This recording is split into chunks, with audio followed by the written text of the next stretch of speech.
প্রিয় শিক্ষার্থী বন্ধুরা, আশা করি তোমরা সবাই ভালো আছো। আজকে আর একটি নতুন টপিকস নিয়ে তোমাদের সামনে হাজির হয়েছি। দেখো, আজকে আমরা যেই টপিকস নিয়ে আলোচনা করব সেটি হচ্ছে ইফ যুক্ত বাক্যটা যখন পজিটিভ হবে তাকে সিম্পল করার নিয়ম। একেবারে সহজ একটি নিয়ম, তোমরা আমার সঙ্গে থাকো, খুব সহজেই বুঝতে পারবে কিভাবে এটাকে সিম্পল করতে হয়।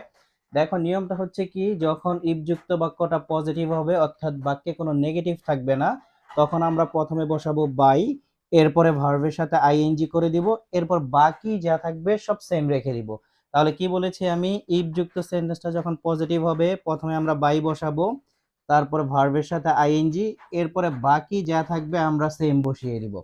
এখন দেখো, if he reads book he will pass, যদি সে বই পড়ে সে পরীক্ষায় পাস করবে। এখানে কিন্তু কোনো নেগেটিভ নেই, যেহেতু নেগেটিভ নেই সেহেতু আমরা কি করব, এই বাক্যটাকে দেখো শেষে ইন্ডিকেটর দেওয়া আছে, সিম্পল করতে হবে।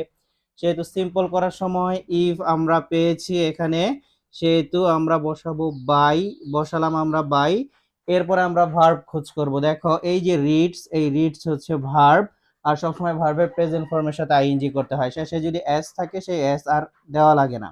তাহলে আমরা বাই লিখলাম, এরপর ভার্বের সাথে আইএনজি, রিডের সাথে আইএনজি করলে কি হবে, রিডিং। লিখলাম আমরা রিডিং। এখানে তোমরা একটা কাজ করতে পারো, তোমরা বলতে পারো যে স্যার এখানে এই যে হি রয়েছে, এই হিটা কোথায় গেল। ইচ্ছা করলে তোমরা এই হি এর পসেসিভ করেও ভার্বের সাথে আইএনজি করতে পারো। যেহেতু এই পসেসিভ না করলেও আমাদের 1 মার্ক আমরা পাবো, সেহেতু পসেসিভ না করলেও চলবে। তোমরা এটা এভাবে দিতে পারতা, বাই হিজ রিডিং বুক। যেহেতু আমাদের লাগবে না সেহেতু আমরা দিলাম না। বাই, এরপরে ভার্বের সাথে আইএনজি, এরপরে আমরা বাকি যা আছে দেখো, এই যে আইএনজি যুক্ত করলাম, এরপরে বাকি রয়েছে বুক, এরপরে বসিয়ে দিবে হি উইল পাস। তাহলে আমি কি বলেছি একটু আরেকবার আমরা রিক্যাপ করে দিই ক্লাসটা। দেখো, ইফ যুক্ত সেন্টেন্সটা যখন পজিটিভ হবে সেটাকে সিম্পল করার নিয়ম। যখন আমরা সিম্পল করব তখন প্রথমেই বসিয়ে দিব বাই।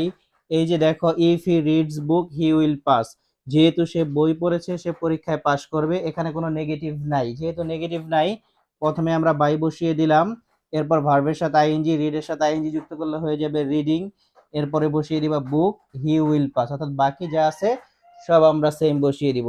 আশা করি এই সহজ নিয়মটি তোমরা সবাই বুঝতে পারছো। থ্যাংক ইউ সবাইকে।